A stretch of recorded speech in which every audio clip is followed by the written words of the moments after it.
At the edge of a fathomless forest, in a castle grey as cloud, a baby was born at the stroke of midnight. But alas, all was not well. "She's dead!" the young mother gasped, her tumbling hair plastered to her brow, her ragged voice as thin as the curls of smoke snaking their way from the fire as she staggered from her chamber. Outside in the corridor, her husband stumbled back in shock, grief gripping his heart. He turned away from the tiny bundle, too upset to even gaze upon her. The mother's eyes burned bright as she crept through the castle, the baby clasped in her arms, a cloak of red velvet thrown swiftly over her shoulders, her feet still bare. Somewhere a window was open, letting in a snow-laced wind. It skittered through the corridors, carrying away the tiniest whimper, as soft as a nightingale's wing. 3 serving girls huddled together. A golden dog barked in the courtyard. The apothecary who had helped bring the baby into the world stood statue still. The mother hurried on, out into the dancing snowfall. Near the castle's entrance, a trusted huntsman stood alone, keeping watch over the drawbridge. Magnificently tall, shoulders wide as an ancient oak, his skin the colour of ebony. He was the castle's sworn protector, and he had taken an oath to keep its secrets. All of them.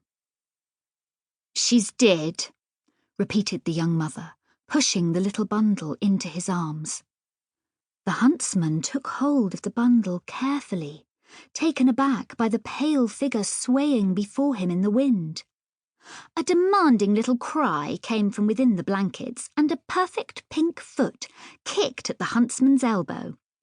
He gave a smile of relief. "Look, she will not last the night," the mother said quickly. "Take her to the river, bind her to a rock, and throw her in. Make sure she sinks to the very bottom. This way is kinder." The huntsman peered down and felt his heart still. The babe was as radiant as the winter moon, her hair the silver of stardust, her eyes icy blue. Her right arm, not fully formed, ended in a neat little stump.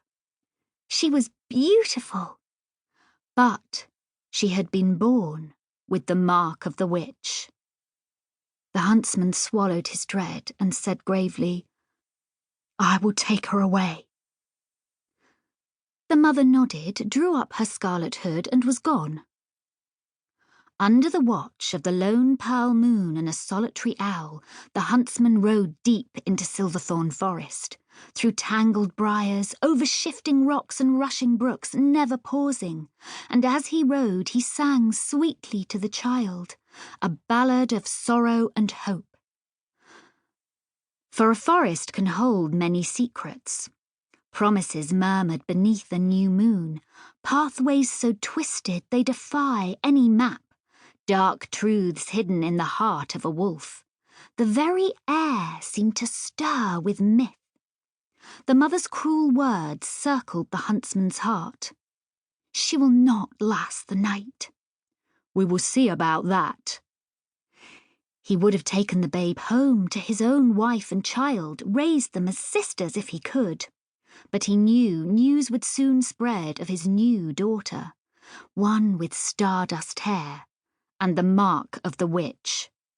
Word would get back to the castle and the child would be put to death. All his family would be in grave danger.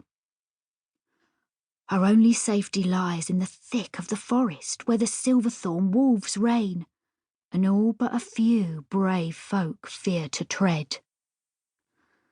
Finally, after riding far into the woods, the huntsman brought his horse to a halt, tethered her to an ancient ash tree and dismounted in a glade of trembling aspen and alder buckthorn still rich with dark berries.